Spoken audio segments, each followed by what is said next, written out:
நான் என்ன கேட்கிறேன் இந்த காங்கிரஸ் பெருமக்கள்கிட்ட, நீங்க எல்லாம் சோத்துல உப்பு போட்டு சாப்பிடுறீங்களா? உங்களுக்கு மானம், ரோசம், சூடு, சொரணை, வெக்கம் இல்ல ஏதாவது ஒண்ணு இருக்க. ஆனா எல்லாரும் நல்ல கசங்காத வேட்டி சட்டை மட்டும் வெக்க மயிர் இல்லாம கட்டிக்கிறீங்க. வெக்க மயிர் இல்லாம எதுக்கு? இப்பதான் திமுக காரனுக்கு அறிவு வருது. அவன் இவரா எங்களுக்கு பகுத்தறிவு புகட்டினார், ஊட்டினார், காட்டினார். மங்கினீல அவனை அன்னைக்கே வேட்டியை காணன் சட்டை காணன் ஓட விடுறதை விட்டு அவனை கூட கூட்டி வச்சு இங்க பேரு 10 MP வச்சிருக்கான். 10 நாடாளுமன்றம் திமுக போட்ட பிச்சையில வச்சிருக்காரு. இப்ப உண்மையில மானத்தை ரிசைன் பண்ற, ரிசைன் இட் விலகி இடைத்தேர்தலை சந்திச்சு டிவிக்கோட போய் இந்த டிவிக்கு போட போய் நின்று வாடா வா வென்று வாடா நீ போடா. கூட்டணி பெரிய கூட்டணி இல்ல, ஆட்சி அதிகாரத்தில் நீ அவனோட கூட்டணி வச்சு இடைத்தேர்தல் செஞ்சு 3 ஆண்டு இருக்கு. ரிசைன் பண்ண உடனே இந்த இடைத்தேர்தல் வச்சு நின்று வென்று வா நீ பாப்ப. திமுக தயவுல இந்த தேர்தலில் ஒரு மாநிலங்களவை உறுப்பினர் சீட்டு, அவன் யாருன்னே தெரியல, பேர் வாய்க்கு நிலை இல்லை. இந்த காங்கிரஸை ஏன் கொள்ளணும்? ஏன் இந்த இடத்துல எங்க மாமா திருநாவுக்கரசுக்கோ இல்ல ஐயா தங்கப்பால் மாதிரி மூத்த தலைவருக்கோ எங்க மாமா திருநாவுக்கரசுக்கு அந்த இடத்த கொடுக்க கூடாதா? அந்த மாநிலங்களவை உறுப்பினரா?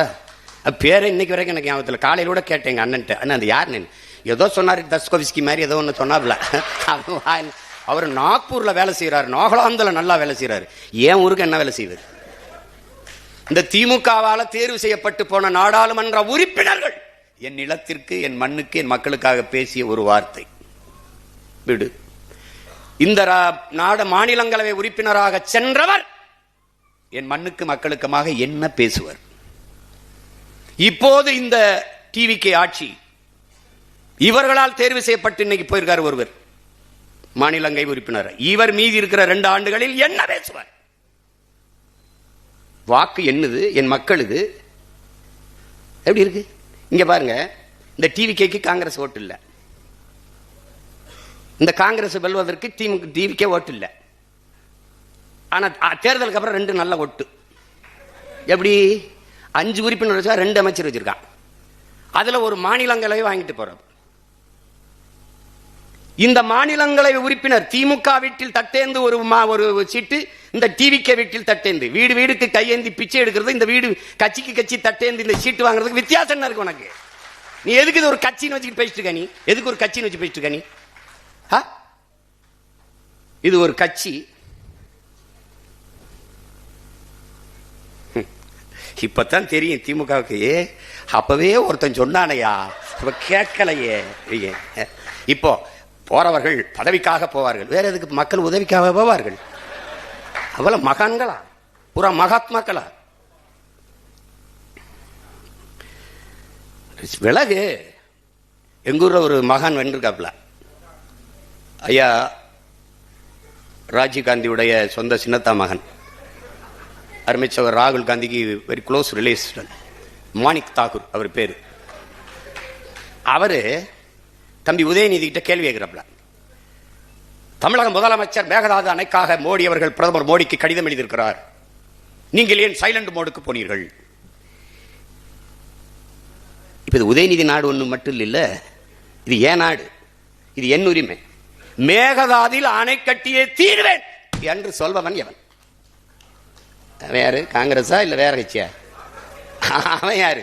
இவங்கள மாதிரி ஒரு கேடு கட்டம் பாரு. சிவகுமார் முதலமைச்சர் இருக்கிற அவரு, ஓ விஜய் வெரி இம்மெச்சூர்டு பாலிட்டிஷியன். அவன் சொல்லியிருக்கான் இம்மெச்சூர்டு பாலிட்டிஷியன். அவர் சொல்றாரு இம்மெச்சூர்டு பாலிட்டிஷியன். அது தமிழ்நாடு டிஎன்சி, அதை தமிழ்நாடு காங்கிரஸ் அவரோட கூட்டணி வைக்கும், அகில இந்திய காங்கிரஸ் திமுகவோட தான் இருக்கும். என்னடா கட்சி இது? என்னடா கட்சி? அவர் ஒன்று பேசியிருக்காருல்ல, பேசிட்டு போறாப்ல. தங்கச்சி சோதிமணி ஒரு கட்சி வச்சிருக்கு, இவங்க ஒரு கட்சி வச்சிருக்காங்க, எங்க ஐயா சிதம்பரமா ஒரு மகன் ஒரு கட்சி வச்சிருக்காங்க. இப்ப நான் என்ன சொல்றேன், ஐயா மாணிக் தாகூர் அவர்கிட்ட, என் அருமை சகோதரன்ட்ட, என் உடன் பிறந்தார்ட்ட கேட்கிறேன், உங்களுடைய தன்மானத்தை, உங்களுடைய கட்சியின் மீது இருக்கிற பற்றை நான் மதிக்கிறேன். ஆனால் நீங்க திமுக வாக்குல தான் வென்றிருக்கிறீங்க. நீங்க ஒரு 2000 வாக்கு வித்தியாசத்துல தம்பி விஜய் பிரபாகரனை வீழ்த்திருக்கீங்க. அதெல்லாம் நான் வெற்றியாவே கருதல, போனா போதுன்னு விட்டாங்க. இப்ப நீங்க இந்த பதவி விலகுங்க. விலகிட்டு திமுகவை கடுமையா சாடுங்க, டிவிக்கு கூட்டணியில் வந்து நில்லுங்க, போட்டி விட்டு வெல்லுங்க, என்ன வேணாலும் பேசுங்க. என் வீட்டு சோத்தை தின்னுட்டு உடம்ப வளர்த்துக்கிட்டு என்னை எதிர்த்து பேசுறதெல்லாம் எவ்வளவு அநாகரிகம். நீ திமுக காரன் ஓட்டுல வென்றுட்டு பூத்து வாக்கக முகவர் போட வக்கு இருக்கா உனக்கு? ஒரு தொகுதியில் தனியா நின்று எந்த இடத்துல கட்டுத்தொகை வாங்குவியா? நீ? நான் தோத்தாலும் 4 விழுக்காடு வச்சிருக்கேன், நீ வென்றா கூட வராத அவ்வளவு. என்ன உனக்கு? அது ஒரு கட்சி. இவர் வாயை திறந்தா மன்னராட்சி வாரிசு அரசியல். மன்னராட்சி வாரிசு அரசியல் ஆட்சின்னு இருக்குல்ல, தோற்றுவா இருக்குல்ல, மூலம் இருக்குல்ல, அவர் உன் பக்கத்தில் தான் இருக்காப்ல. யாரு? நம்ம ஐயா ராகுல் காந்தி. ராகுல் காந்தி இருக்காரு, அவர் என்ன புதிதா ஏழை எளிய மகன் கட்சி ஆரம்பிச்சிருக்காப்லையா?